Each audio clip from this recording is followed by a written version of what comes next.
Hotep à tous, bienvenue sur la chaîne des panafricanistes, par essence, par conviction et par excellence. Celle des citoyens kémites, par nécessité et obligation de combat. Nous sommes une chaîne qui n'est guidée que par nos ancêtres et rien que par les ancêtres qui appartiennent à l'égrégore du monde noir. Par conséquent, nous ne croyons en aucun Dieu venu de l'étranger. Toutefois, cette vidéo n'est aucunement destinée à inciter à la haine ou à la violence, car nous menons un combat qui est d'abord et avant tout spirituel, intellectuel et démocratique. Ensuite, il est politique, géopolitique et géostratégique, contre l'impérialisme, le colonialisme, le néocolonialisme et l'endocolonat, qui sont tous qualifiés de crimes contre l'humanité. Nous menons ce combat sur la base du principe fondamental que nous avons hérité de nos ancêtres kémites, qui est celui de la Mahat, c'est-à-dire solidarité, vérité et justice. Vous êtes donc en droit de connaître la vérité et nous avons l'obligation de vous dire la vérité, rien que la vérité, afin que justice soit rendue au continent africain. Et ça, c'est notre modeste contribution dans cette noble lutte en faveur de la souveraineté, la dignité, la solidarité et l'unité africaine. C'est exactement ça que nous appelons le panafricanisme. Bien-aimés frères et sœurs, écoutez ce discours. Je salue l'esprit des dirigeants de la République du Mali en faveur de l'établissement d'un partenariat stratégique à long terme avec notre pays.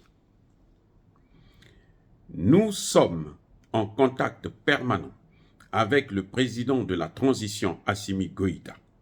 Nous avons tenu des pourparlers fructueux lors du sommet Russie-Afrique. Nos pays coopèrent dans la lutte contre le terrorisme international et l'extrémisme religieux en vue d'une consolidation de la paix et de la sécurité, à la fois dans la zone sahélienne et en Afrique de l'Ouest en général. Désormais, la Russie continuera à prêter assistance complète et soutien au peuple malien, y compris par des livraisons de denrées alimentaires essentielles, d'engrais et de produits industriels. Récemment, un important lot de céréales russes a été envoyé gratuitement à la République. Nous poursuivrons notre coopération.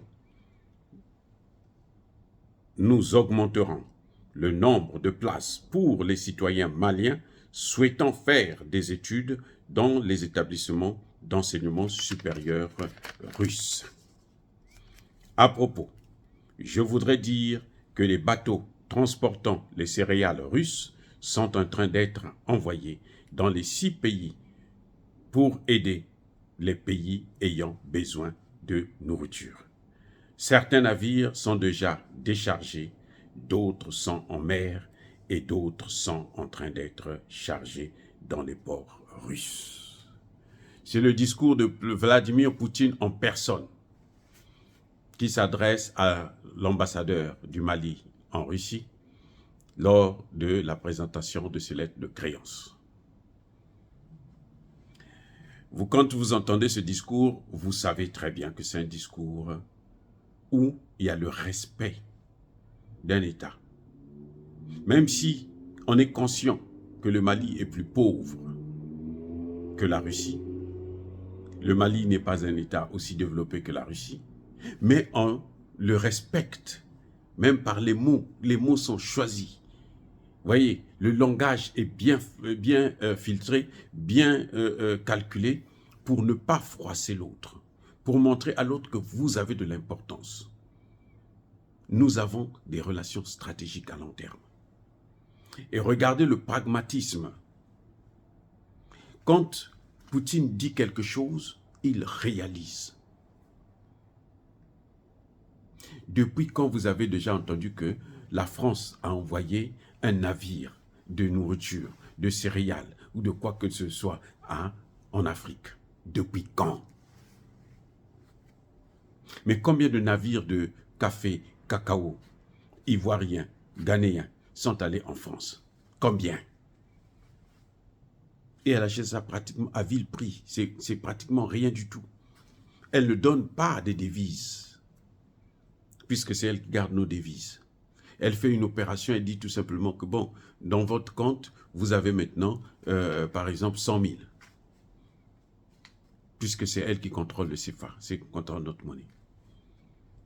Depuis 60 ans que nous avons commencé à avoir nos indépendances, jusqu'aujourd'hui, nous n'avons pas d'armée.